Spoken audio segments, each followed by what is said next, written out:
I'm joined from Houston by Wardah Khalid. She's a Middle East policy analyst. Let me start by talking to you about the people still living in Syria. Before fighting began, it was a country of more than 20 million people. How challenging is it right now for people living there?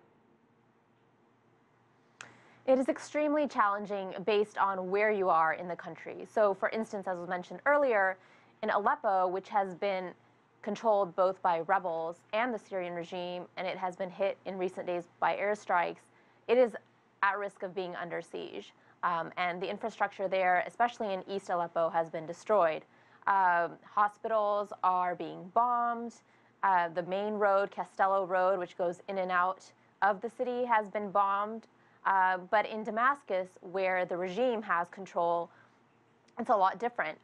It's a little bit more stable there. People are able to go to the market. They're able to go about their daily lives until you get to the suburbs of Damascus, where things are a lot worse as they're controlled by rebels and the infrastructure has completely been disintegrated. Yeah, we've been talking about the soaring prices of everything from food to glass. While the Syrian currency, though, is at its lowest levels in history, it so far has avoided a complete free fall. Experts say cash infusions from Iran have helped avoid that. But what happens if the currency does crash? If the currency crashes, then things are going to be even worse for Syrians. Right now, it is very expensive for them.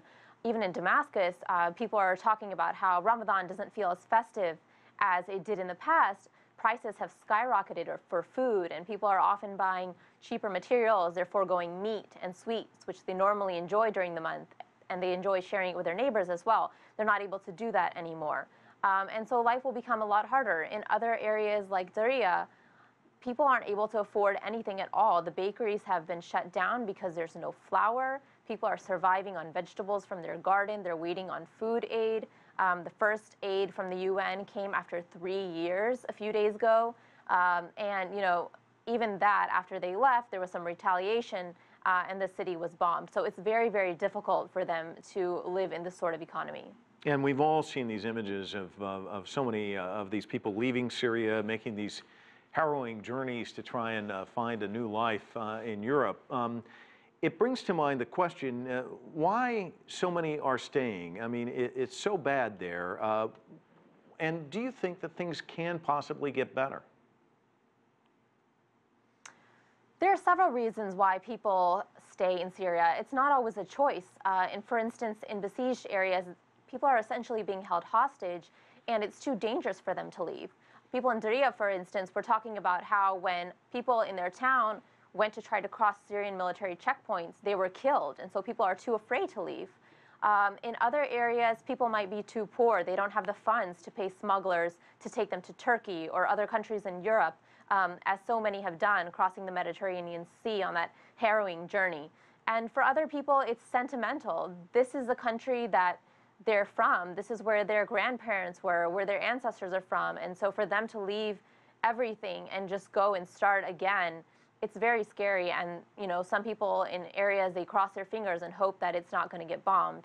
As far as what could be done or whether there's hope or not, I think it's very important for the international community to implement the UN resolutions that have been passed to increase aid to Syrians and allow them to receive medical treatment that they so desperately need.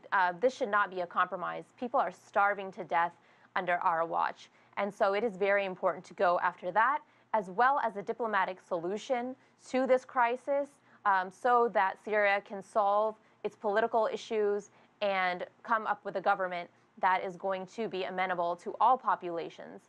So changes like these, as well as making sure the truce that's in place is actually implemented and that people are not bombing and shelling during it, is very important as well. So all of these factors combined, but making sure especially that civilians who have been suffering so much throughout this war are taken care of and looked after is a priority for the international community. Wardah, thanks so much for joining us from Houston.